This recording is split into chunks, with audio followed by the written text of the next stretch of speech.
మనస్ఫూర్తిగా కోరుకుంటున్నాం.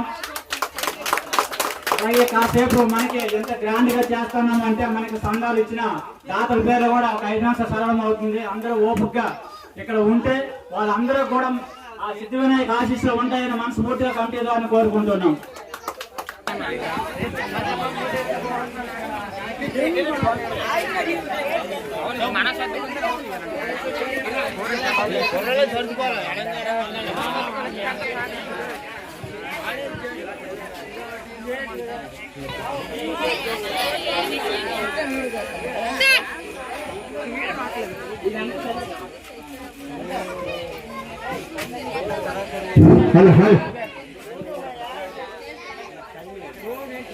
నాకు ఈ అవకాశం ఇచ్చినటువంటి పెద్దలందరికీ నా పేరు పేరున ధన్యవాదాలు.